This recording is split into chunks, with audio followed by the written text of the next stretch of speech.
3 days after arriving in the province, Festus went up from Caesarea to Jerusalem, where the chief priests and the Jewish leaders appeared before him and presented the charges against Paul. They requested Festus as a favor to them to have Paul transferred to Jerusalem, for they were preparing an ambush to kill him along the way. Festus answered, "Paul is being held at Caesarea, and I myself am going there soon. Let some of your leaders come with me, and if the man has done anything wrong, they can press charges against him there." After spending 8 or 10 days with him, Festus went down to Caesarea. The next day he convened the court and ordered that Paul be brought before him. When Paul came in, the Jews who had come down from Jerusalem stood around him. They brought many serious charges against him, but they could not prove them. Then Paul made his defense. "I have done nothing wrong against the Jewish law or against the temple or against Caesar." Festus, wishing to do the Jews a favor, said to Paul, "Are you willing to go to Jerusalem and stand trial before me there on these charges?" Paul answered, "I am now standing before Caesar's court, where I ought to be tried. I have not done any wrong to the Jews, as you yourself know very well. If, however, I am guilty of doing anything deserving death, I do not refuse to die. But if the charges brought against me by these Jews are not true, no one has the right to hand me over to them. I appeal to Caesar." After Festus had conferred with his council, he declared, "You have appealed to Caesar. To Caesar you will go." A few days later, King Agrippa and Bernice arrived at Caesarea to pay their respects to Festus. Since they were spending many days there, Festus discussed Paul's case with the king. He said, "There is a man here whom Felix left as a prisoner. When I went to Jerusalem, the chief priests and the elders of the Jews brought charges against him and asked that he be condemned. I told them that it is not the Roman custom to hand over anyone before they have faced their accusers and have had an opportunity to defend themselves against the charges. When they came here with me, I did not delay the case, but convened the court the next day and ordered the man be brought in. When his accusers got up to speak, they did not charge him with any of the crimes I had expected.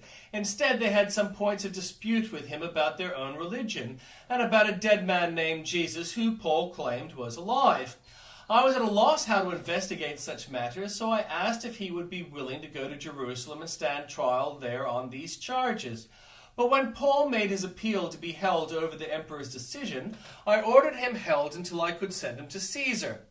Then Agrippa said to Festus, "I would like to hear this man myself." He replied, "Tomorrow you will hear him." The next day, Agrippa and Bernice came with a great pomp and entered the audience room with the high-ranking military officers and the prominent men of the city. At the command of Festus, Paul was brought in. Festus said, "King Agrippa, and all who are present with us, you see this man. The whole Jewish community has petitioned me about him in Jerusalem and here in Caesarea, shouting that he ought not to live any longer. I found he had done nothing deserving death. Because he made his appeal to the emperor, I decided to send him to Rome. But I have nothing definite to write to his majesty about him. Therefore I have brought him before all of you, and especially before you, King Agrippa, so that as a result of this investigation I may have something to write. For I think it is unreasonable to send a prisoner on to Rome without specifying the charges against him." And the Old Testament reading. "Contend, Lord, with those who contend with me. Fight against those who fight against me. Take up shield and armor. Arise and come to my aid. Brandish spear and javelin against those who pursue me. Say to me, I am your salvation. May those who seek my life be disgraced and put to shame. May those who plot my ruin be turned back in dismay. May they be like chaff before the wind, with the angel of the Lord driving them away. May their path be dark and slippery. May the angel of the Lord pursuing them. Since they hid their net for me without cause, and without cause dug a pit for me, may ruin overtake them by surprise. May the net they hid entangle them. May they fall into the pit to their ruin. Then my soul will rejoice in the Lord, and my delight in his salvation. My whole being will exclaim, who is like you, Lord? You rescue the poor from those too strong for them, the poor and needy from those who rob them. Ruthless witnesses come forward. They question me on things I know nothing about. They repay me evil for good and leave me with one bereaved. Yet when they were ill, I put on sackcloth and humbled myself with fasting. When my prayers returned to me unanswered, I went about mourning, as though for my friend or brother. I bowed my head in grief, as though weeping for my mother. But when I stumbled, they gathered in glee, and assailants gathered against me without my knowledge. They slandered me without ceasing. Like the ungodly, they maliciously mocked. They gnashed their teeth at me. How long, Lord, will you look on?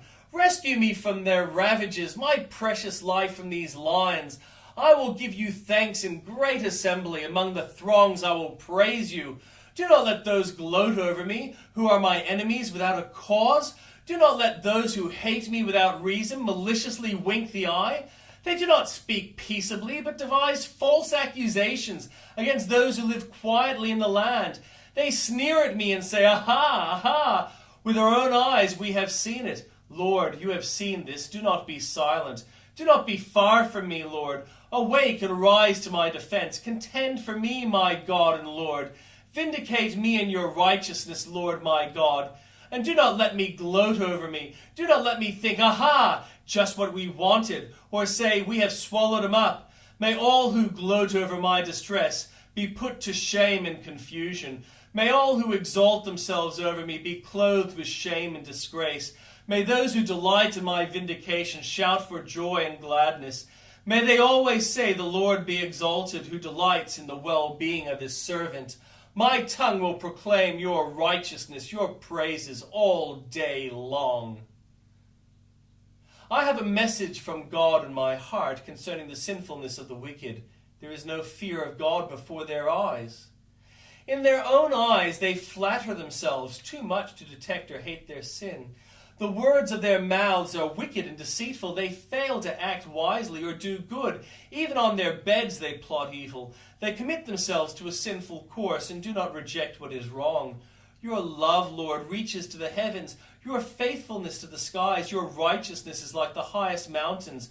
Your justice like the great deep. You, Lord, preserve both people and animals. How priceless is your unfailing love, O God! People take refuge in the shadows of your wings. They feast on the abundance of your house. You give them drink from your river of delight. For with you is the fountain of life. In your light we see light. Continue your love to those who know you, your righteousness to the upright in heart. May the foot of the proud not come against me, nor the hand of the wicked drive me away. See how the evildoers lie fallen, thrown down, not able to rise.